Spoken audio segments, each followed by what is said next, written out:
Hey everybody, welcome back. We are back on Eric's engine here, and I just put a new Solex.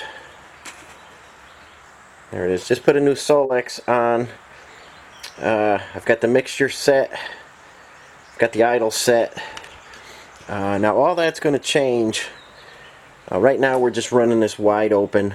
We've got no load. As you can see, we don't have anything back here. There's zero load on this engine.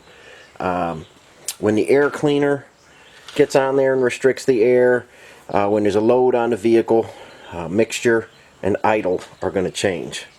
So on the test stand, everything is correct. It's running, it's idling good, but it needs a load on it, and obviously we need to restrict the air coming in through the oil bath air cleaner. The choke circuit on here, it's just an enriching valve. There's no flapper in there. There's not like a regular YF where you're closing a flapper to restrict the air. This is simply an enriching valve. It adds more fuel. So when you get your air cleaner and everything attached on there, everything's going to change. It's very close right now, but you will have to make some adjustments on it, Eric, when you get it in the chassis.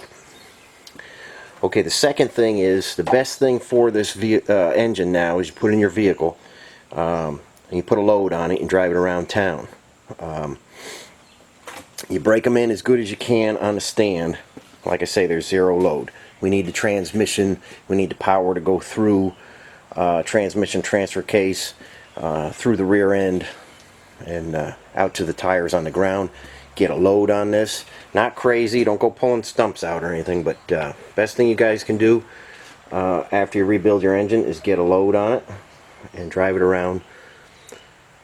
City streets. Vary your RPMs, vary your speed from, taking off from a stop sign to 35, 40 miles an hour, back down to 20, up to 40, just drive them around. That's the best thing for them. Help seat the rings and get everything seating nice. And after a couple runs, I don't know, maybe 50, 75 miles, I like to adjust the valves again. You got your intakes under this cover, got your exhausts in here. I like to be right on top of that after it gets its first or second on-road run.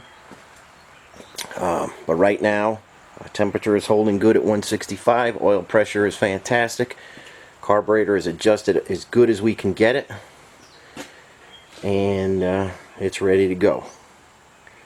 Let's see if we can just fire it up one more time right while we're here.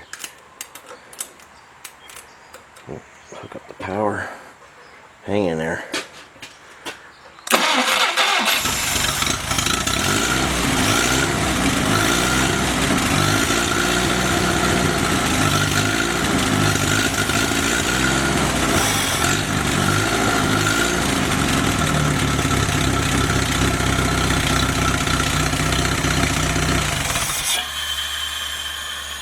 Okay, it fires right up. Timing is close. Everything is very close. Like I say, when it gets a load on it, everything is going to change. So you're going to check everything. Your idle, your mixture, your timing, maybe have to tweak it a degree or two. But it fires right up. Carburetor responded real well to adjustments. So you'll have no trouble at all dialing that in. Like I say, we have no coolant leaks, as we discussed last time. So it's ready to go. It's about as far as I can take it without it being in the vehicle. So just contact me and let me know when you guys want to come get it, and I will get it off the stand on the pallet. I will put your transmission transfer case on the pallet, on the other pallet you brought, and get you loaded up, and hopefully get you enjoying your Jeep for the rest of the summer.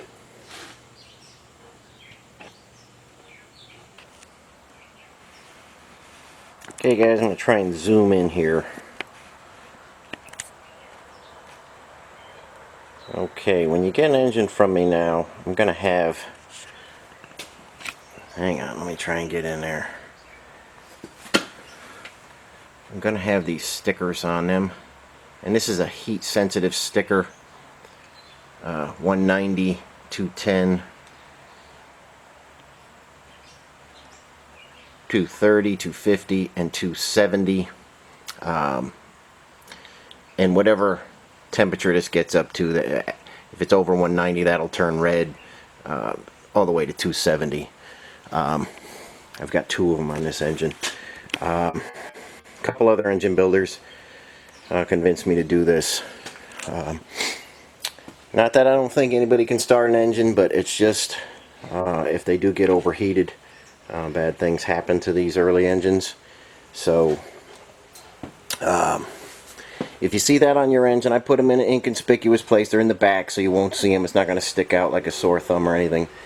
Do not remove them. They are sequentially numbered, so you can't overheat it, take it off, and put another one on there. It's just, you know, sometimes I have trouble with engines, and I don't know the history of how they're started. If I don't get to start them, I do so many engines, and I don't normally have any trouble with them, but sometimes, just for my own peace of mind, if an engine does get overheated now, I will know it. I will need to see that sticker if anything happens to your engine. So just be careful when you're starting a fresh engine from me. Like I say, it's summertime, so we have a massive fan blowing through the radiator. In summertime, if you're starting it inside, or even if you're starting it outside, there's not enough airflow. Brand new engine's not moving down the road and having air force through the radiator and cooling it, so you got to run an auxiliary fan because they will overheat. You see, we ran this one a bunch of times, and it stayed rock solid at 165. But when I pulled the plugs out, they were extremely white, indicating too lean a condition, or it could have been a little heat there. Either way, things happen. I don't know exactly what happened to this engine. Like I say, it passed 30 pounds pressure before it left, and then we had that massive leak after the first startup. So like I say, a couple of other engine builders, this is what they do. I've adopted the same principle now, so every engine's going to have some stickers on them, and like I say, do not remove them. So let me know, guys, when you want to come pick this up. I've got to pull the radiator. I've got to re-hook up your water line to where I plugged in my temperature gauge, and I will leave it as assembled as I can. I'll wrap it up as good as I can, and then we'll get it on that pallet again. I'll pull the exhaust off, and we'll plug up all the holes and get it ready to go. So just contact me and let me know when you'd like to come grab it.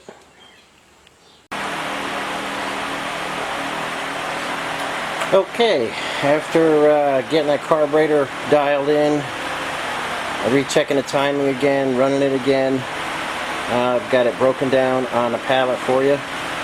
So ready to go when you guys are ready for it. Just let me know what day you're coming to grab it. We'll get it strapped down and in your truck and covered up real good.